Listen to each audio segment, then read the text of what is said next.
Good morning student आशा करुँच आप समस्ते भल थे। चलतु आज क्लास आम इकोनॉमिक्स डेफिनेशन को बुझा बुझिपारे समस्ते। तो इकोनॉमिक्स क्या कहुए इकोनॉमिक्स क्या कहुए आम देश में जो नेचुरल रिसोर्सेस अच्छी यानी प्राकृतिक संपत्ति अच्छी ठीक अच्छे से प्राकृतिक संपत्ति को आम केमी व्यवहार करवा एवं आम देश में जो 150 कोटी लोक अच्छा से 150 कोटी लोकंर आवश्यकता को पूरण करवा ठीक अच्छे एवं आगामी पीढ़ी आमर जो आगामी पीढ़ी आसूची से प्राकृतिक संपद को गच्छित करके रखा ताकू ही कौन कहुए इकोनॉमिक्स कहुए बुझिपारे समस्ते। तापर सेकेंड जिनस हूँ कि इकोनॉमिक्स आम कहीं पढ़ुचे तो इकोनॉमिक्स आम एपाई पढ़ुचे कहीं आमको जना ना आम देशर नेचुरल रिसोर्सेस को केमिति व्यवहार करवा बुझिपारे समस्ते।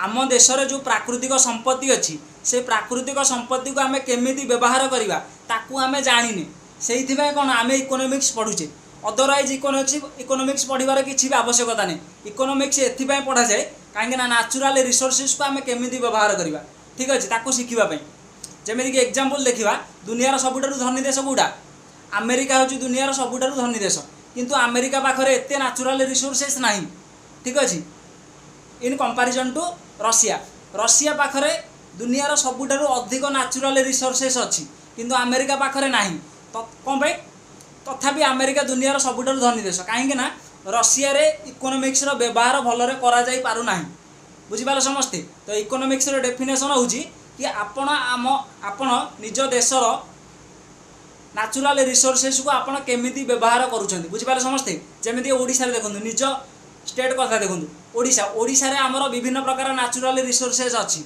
किंतु आम राज्य रे जानि नाहंती कि तार व्यवहार केमिति आमे करिबा बुझिपारे समस्ते। किंतु देखंतु तमिलनाडु रे नेचुरल रिसोर्सेस नाही किंतु आम राज्य से सामान किणिक नहीं निज राज्य में कौन ताकू व्यवहार करने शिखी तेणुक कौन तमिलनाडु एपाई कौन आजिका डेट्रे बहुत डेभलप ओडिशा कौन बहुत कम डेभलप बुझिपारे समस्ते।